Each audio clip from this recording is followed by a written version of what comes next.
Okay, we are now going to review problem 2-4B. Remember, you should first try this problem on your own, and then you should review it and listen to my discussion on it. So we have Nuncio Consulting completed the following transactions during June. In the first requirement, we must prepare journal entries to record these transactions. Use the account titles listed in Part 2. So in Part 2, they give us a list of all the accounts. Remember, we call that a chart of accounts. So let's start with the first one. Armin Nuncio, the owner, invested $35,000 cash along with office equipment valued at $11,000 in the new company.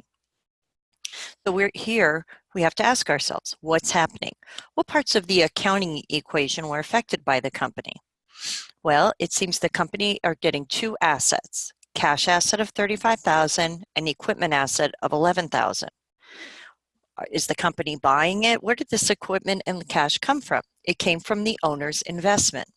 So we want to increase the asset cash, increase the office equipment asset, and we want to increase the capital account.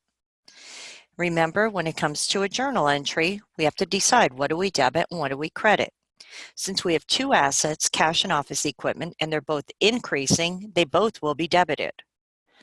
Whenever the owner puts more of an asset into the company, we must increase their capital account for the amount, the total amount they invested. So debits equal credits, and then we put a short explanation explaining why. What is this? Owner invested cash and equipment. In B, the company purchased land valued at $7,500 and a building valued at $40,000. The purchase is paid with $15,000 cash and a long-term note payable for $32,500. So what's happening in this transaction? Are there any assets affected? Yes. Land, that will increase by $7,500 because they bought more land. They bought more of a building, the asset building, for $40,000.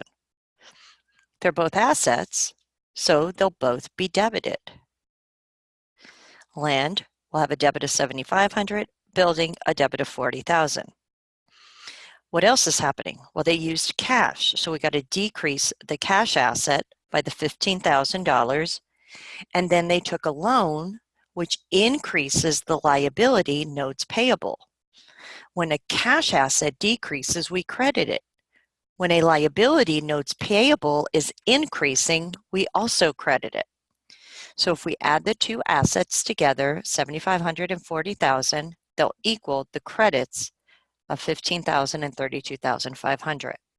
So this is why we have to take our time, think about what's happening, what was affected, how it was affected, and then do we debit or credit due to that effect. As I said, you have to have at least one debit and at least one credit, but you can have more than one of each. C, the company purchased $500 of office supplies on credit. So what's happening here? Well, the company has more in office supplies. So their office supplies asset is increasing. Did they pay for them? No, they bought them on credit. So a liability is increasing, accounts payable. When an asset increases, we debit that asset, and when a liability increases, we credit it. So the office supplies account will increase on the debit side, and the accounts payable liability account will increase on the credit side. We owe more money. And then we'll put a short explanation of what happened in this transaction. In Part D, A. Nuncio invested his personal automobile in the company. It has a value of $8,000 and is to be used exclusively in the business. So now he's putting more of an asset in. So now the company owns an automobile. And let's see what kind of account we could use. Oh, they do have an automobile asset account. So we'll increase the asset automobile, and we have to increase the capital because he invested more of an asset. So assets increase on the debit side, capital increases on the credit side. Remember, we want to accumulate all the investments made by the owner in the capital account. In E, and we put a short explanation. The owner contributed automobile to business. In E, the company purchased $1,200 of additional office equipment on credit. So again, they're buying another asset, they're buying office equipment, so we have to increase the office equipment asset account. We do that on the debit side because that's the rule for an asset. It increases on the debit side. They didn't pay for it, they're buying it on credit. So we have to increase the accounts payable liability account on the credit side because that's the side a liability increases on.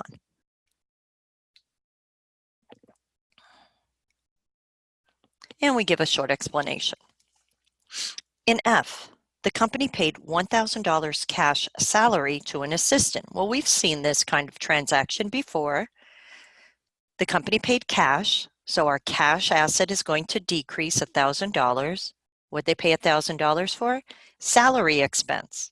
Now remember, any expense decreases the accounting equation. But during this part of the process, we're asking or trying to determine the total amount of salary expense. So we want to increase the salary expense account. Expenses increase on the debit side, and the asset cash decreases on the credit side, because that's the rule. In G, the company provided services to a client and collected $3,200 in cash. So the company increased cash $3,200. They received $3,200 cash. Why? Because they provided a service. Whenever the company provides a service, they have to increase their revenue account. The cash asset increases on the debit side, and revenue always increases on the credit side.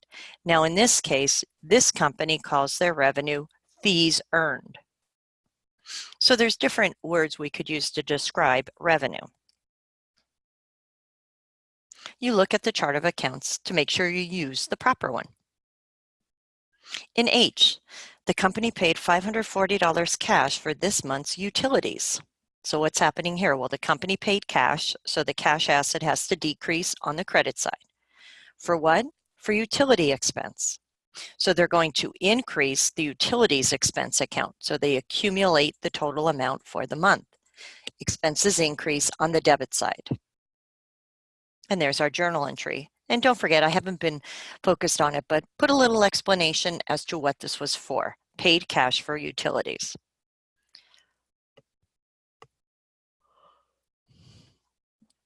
In I, the company paid $500 cash to settle the payable created in transaction C. So we could see transaction C up above. We bought office supplies on credit, $500. So now we're paying that $500. So cash is decreasing.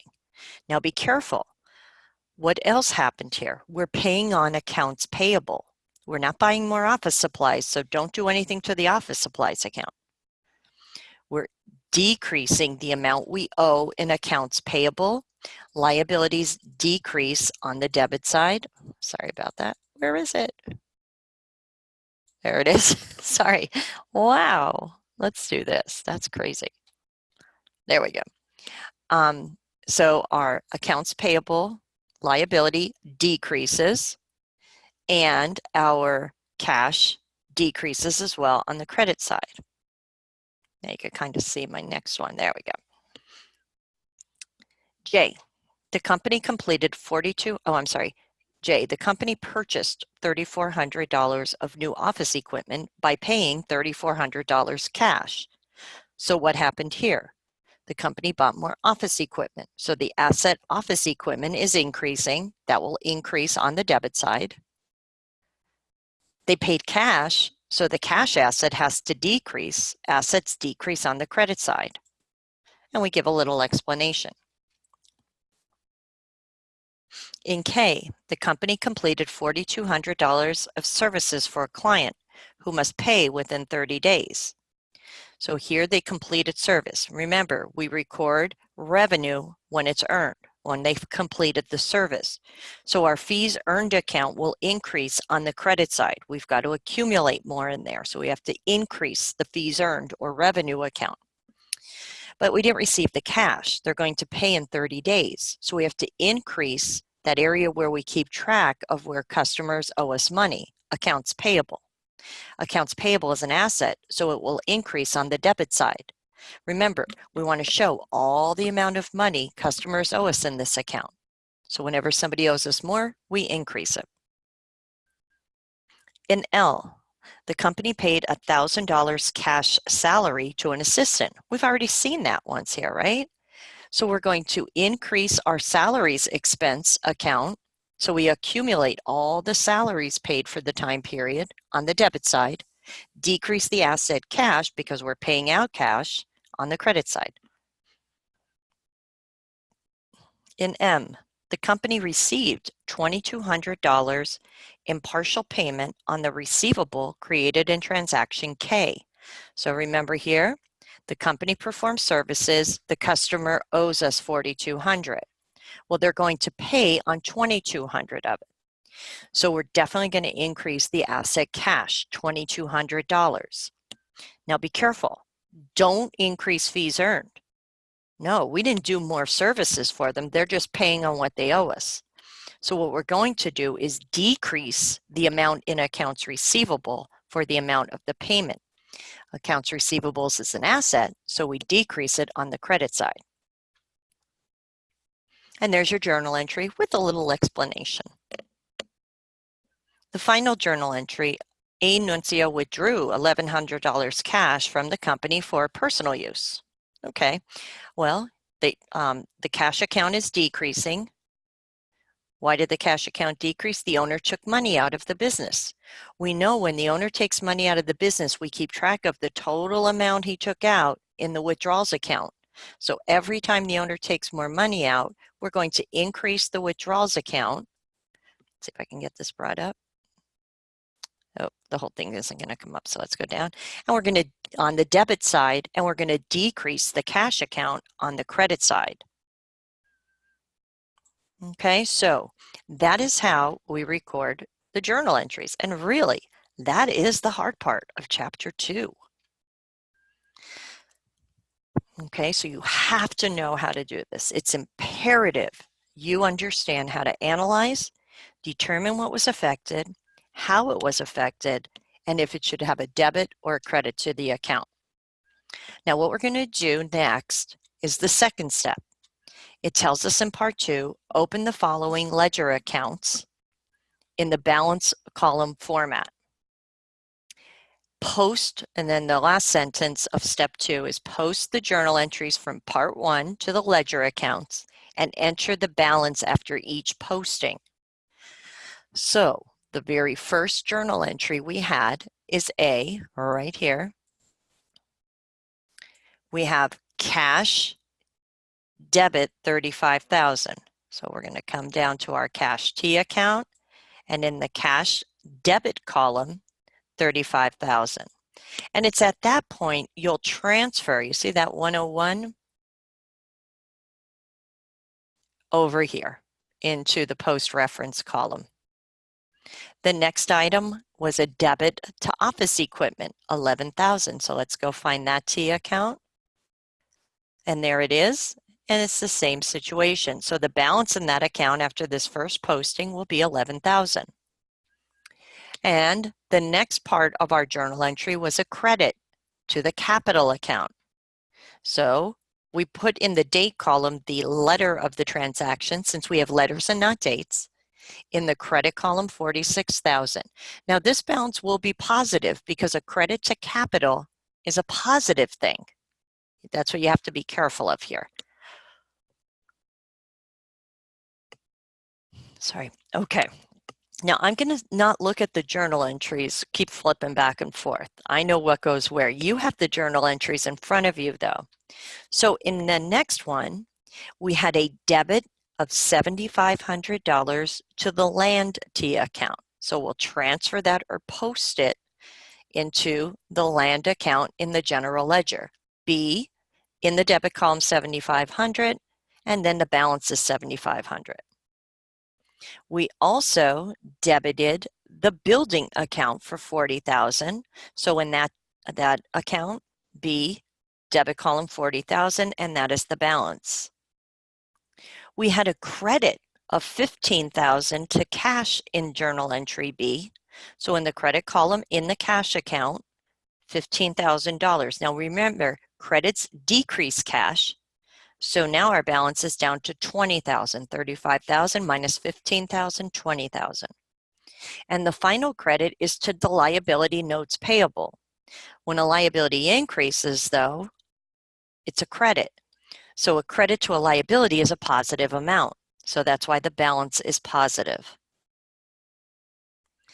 Now we go to journal entry C.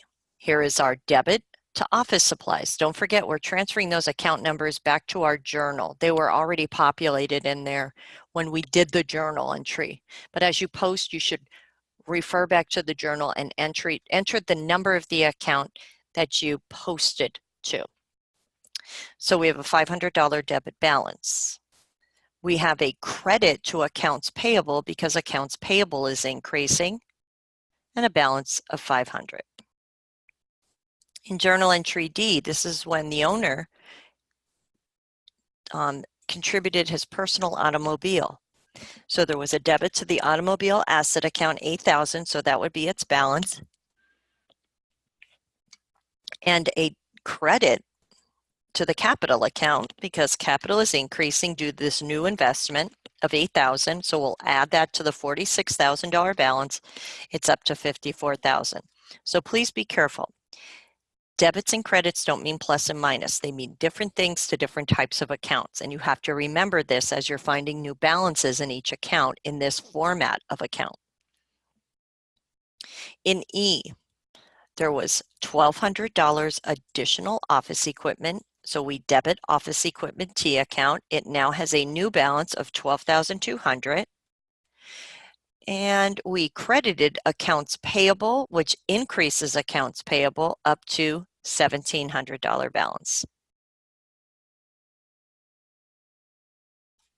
In F, we paid salaries expense. So we debit salaries expense, and that's the new balance, $1,000.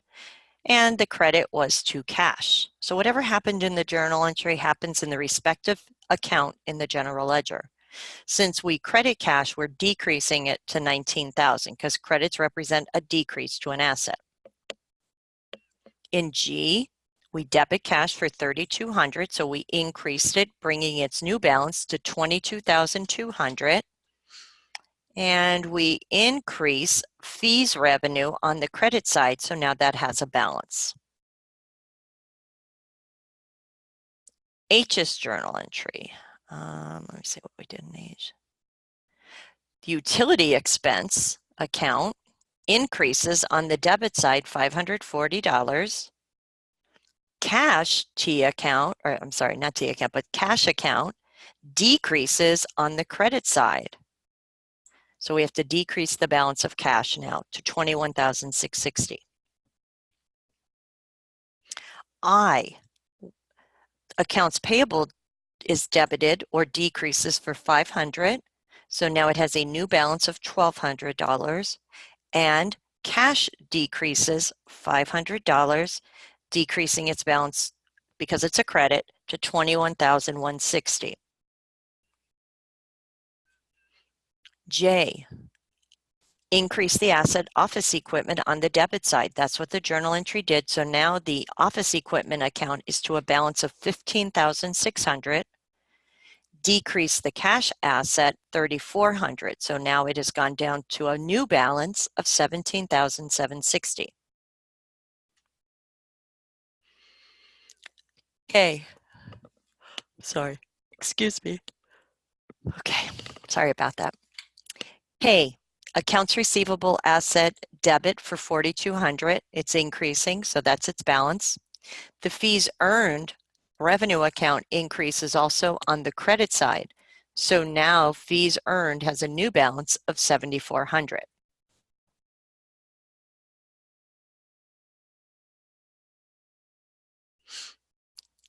L, salaries expense were paid again. So salaries were debited and increased by another $1,000. So now a total of $2,000 in salary expense has occurred. That's its new balance.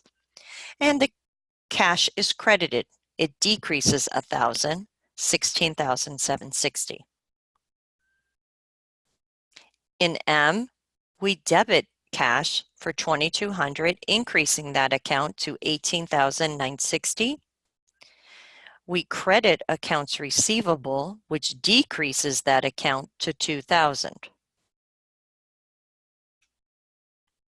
In N, we increase the withdrawals account, giving it a balance of $1,100, and we decrease the cash account $1,100 on the credit side.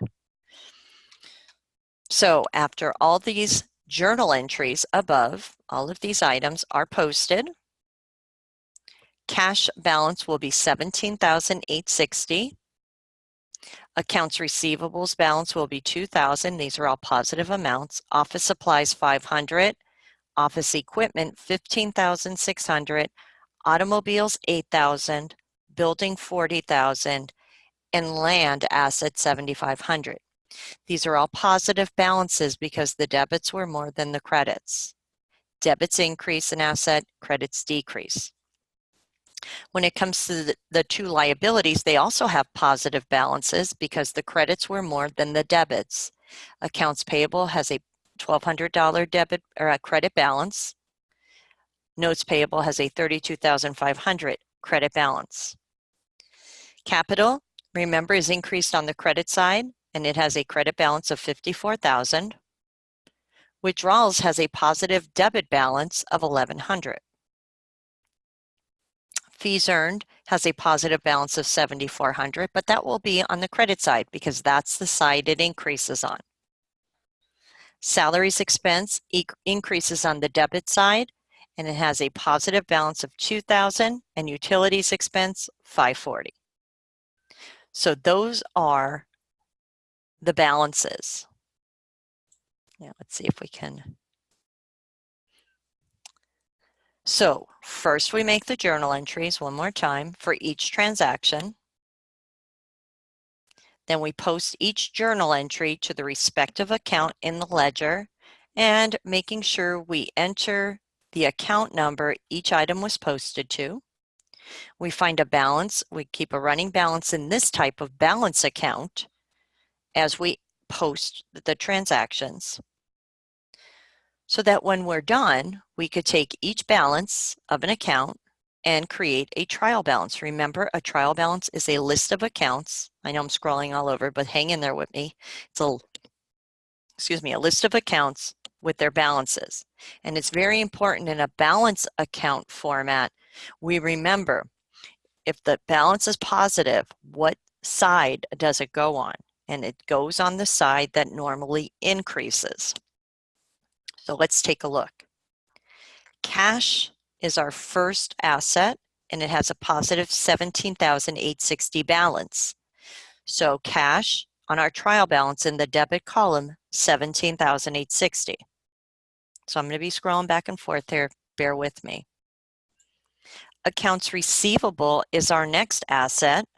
It has a positive $2,000 balance, so that means on the trial balance, that $2,000 will go in the debit column. Office supplies is the next asset.